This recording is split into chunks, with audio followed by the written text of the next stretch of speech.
Property is an illusion, and let me explain why it's an illusion. Okay, property is shelter.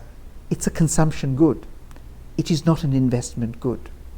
You actually own a property to live in. In fact, it doesn't pay you anything. In fact, you pay to live in it. You pay your rates, you pay all the things that you have to do to live in it. The illusion in Australia that people have fermented is two separate illusions. The first is your own property is basically somehow this great store of wealth. Now think about it. Your property goes from, say, $500,000 to $1 million. It has not put a single dollar in your pocket. In fact, all that's happened is probably your rates and everything else have gone up because they've revalued the base for price for calculating rates and so forth.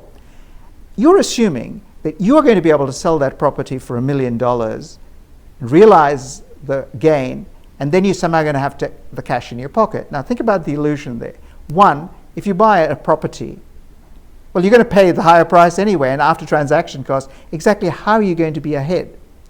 The second element of that is, let's say you're downsizing and you're in retirement and you can sell and buy something cheaper.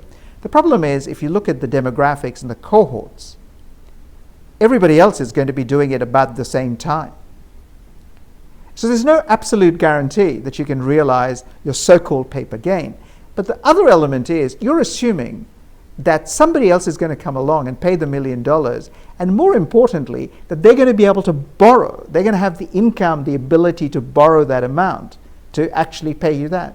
It's almost like an extraordinary Ponzi game that's played out. The other thing is, people now say, well, if it works on my own house, I'll go and effectively buy a property, borrow money against it, put a small amount of equity, if any equity, against it. That only works because essentially I'm earning income, and usually the expenses are greater than basically the income coming in, and essentially it's a tax subsidy game. It's actually a tax subsidy game, and there's other elements of the subsidy. It's a capital gains tax. It's taxed at a much more concessional rate than normal income. But effectively you're assuming that game's going to go on, the prices are going to rise, and it's going to work magnificently. And that's a game we've only played for the last 20 years or so. It might have worked before that because very few people did it. Now everybody doing it at the same time in the same way, I'm not sure that game is sustainable. So when people talk about property, I find this extraordinary, sterile, this debate that we have. But the other things about property is there is huge inflexibility in owning your own property. For instance, the Australian labour force is largely immobile because you're actually stuck where you own your house and where your mortgage is. Because you can't actually adjust your wages because you can't service your mortgage. You can't move unless you can sell one house and buy the other. So in fact, it is actually generally economically very poor. But Western societies, and particularly in Australia where we have high home ownership rates, are basically where this illusion is perpetuates itself. But the other element which is actually quite fascinating about that is even policymakers believe this. They believe low rates work.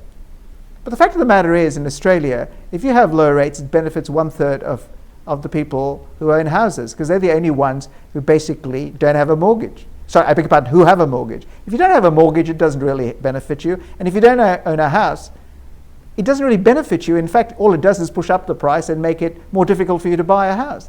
And I just find these illusions actually among ordinary people who are looking to buy houses, policymakers, and also the people who spruik property, to be one of the most astonishing pieces of collective delusion I've ever seen.